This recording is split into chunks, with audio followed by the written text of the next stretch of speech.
Good morning. সকাল সকাল আজকে ঘুম ভাঙলো না, ঘুমকে বললাম ঘুম আর একটু থেকে যাও প্লিজ। ঘুম বলল অবশ্যই থাকবো, যেহেতু তুমি বলেছো আমি কি আর না থেকে পারি। ঠিক তখনই আমার মনে পড়লো, কিরে যখন আমি ডাকি তখন তো ঘুম আসে না, আর যখন আমার কোনো কিছুর জন্য লেট হয়ে যায় তখনই ও আমার কাছে চলে আসে, কারণটা কি?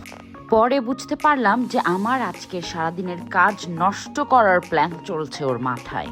ওকে তো কোনোভাবেই জিততে দেয়া যাবে না। সাথে সাথে বললাম না থাক, তুমি যাও আজকে। ও মা, দেখি কি ভালো ব্যবহার, ছেড়ে যেতেই চাচ্ছে না। তারপরে আর কি, এই করতে করতে লেট তো হয়েই গেল, কিন্তু বের হবার পরে মনটা একদম ভালো হয়ে গেল।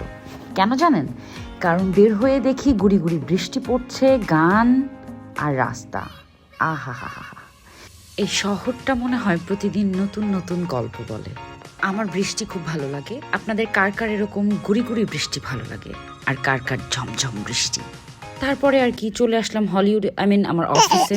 মেকআপ যখন হাফ ডান তখন আমার মনে পড়ে ভিডিও করার কথা। আমার মাথার মধ্যে মনে হয় কিছু একটা দিয়ে 3-4 বার বাড়ি টাড়ি দিলে আমার মাথাটা ঠিক হয়ে যেতে পারে, তখন হয়তো মনে থাকতে পারে সবকিছু। আর ব্রাশ নিয়ে কি ঢং ঢং শুরু করে দিলাম, বুঝলাম না। বৃষ্টির দিনে মনে হয় আমার মাথা খারাপ হয়ে যায়, আর এমনভাবে জিনিসপত্র দেখাচ্ছি মনে হয় আমি একজন প্রফেশনাল মেকআপ আর্টিস্ট, আর যেটা আমি করছি সেটা আর দুনিয়ার কেউ পারে না। অফিসে যেতে কিন্তু অনেক লেট করে ফেলেছি, আমি almost half an hour late করে ফেলেছি। কিন্তু আমাকে দেখলে বোঝা যাচ্ছে, আমাকে দেখে কি বোঝা যাচ্ছে যে আমার লেট হয়েছে? মানে খাচ্ছি, মেকআপ করছি আস্তে ধীরে, আহা কি আনন্দ আকাশে বাতাসে। দেখেন অবস্থা, দেখেন খালি, মেকআপও ঠিক করে ব্লেন্ড হয় নাই। তারপরে বসে পড়লাম সেটে, চেঞ্জ করে আবার বসে পড়লাম সেটে। প্রতিদিন একই কাজ, but somehow every day has its own vibe. আমাকে জানাবেন কেমন লাগছে আমাকে দেখ, আমার মেকআপ কেমন হয়েছে।